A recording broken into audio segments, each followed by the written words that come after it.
भाजपा महिला मोर्चा महानगर की ओर से बुधवार को गुलाबबाग सिगरा स्थित पार्टी कार्यालय पर पुण्य श्लोक रानी अहिल्याबाई होलकर की त्रिशताब्दी जयंती वर्ष पर संगोष्ठी का आयोजन किया गया।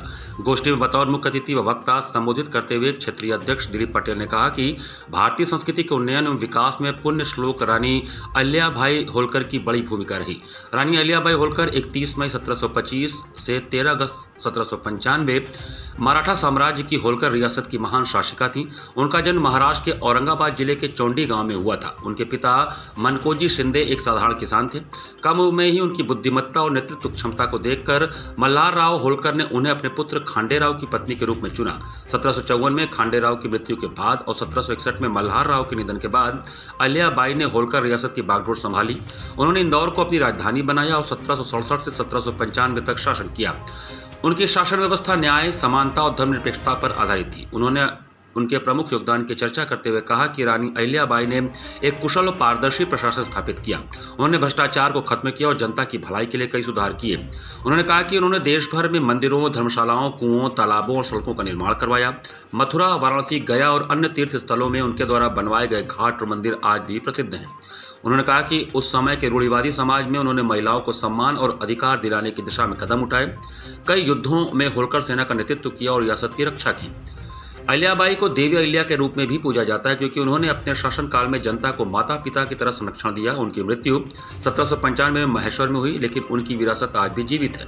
रानी अहिल्याबाई होलकर एक आदर्श शासिका, समाज सुधारक और धर्मनिष्ठ महिला थीं, जिन्हें उनके न्यायपूर्ण शासन और समाज सेवा के लिए हमेशा याद किया जाता है।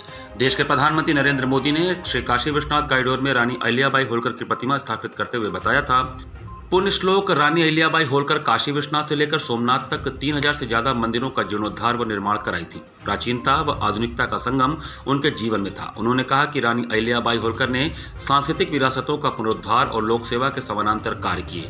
वह लगभग 30 वर्षों तक सदैव जनसेवा के लिए समर्पित रही। संगोष्ठी के प्रारंभ में मंचासीन अतिथियों द्वारा रानी अहिल्याबाई होलकर, पंडित दीनदयाल उपाध्याय तथा डॉक्टर श्यामा प्रसाद मुखर्जी के चित्र पर पुष्प अर्पित किया गया। संगोष्ठी का संचालन जगदीश त्रिपाठी तथा धन्यवाद ज्ञापन महिला मोर्चा अध्यक्ष कुसुम पटेल ने किया। देवी अहिल्याबाई का योगदान जितना इस देश के सांस्कृतिक और राष्ट्रीय एकीकरण में रहा है, उस तरीके से उनका इतिहास लोगों के बीच में आज भी लोग उतना नहीं जानते जितना उनकी उपलब्धि इस देश में थी।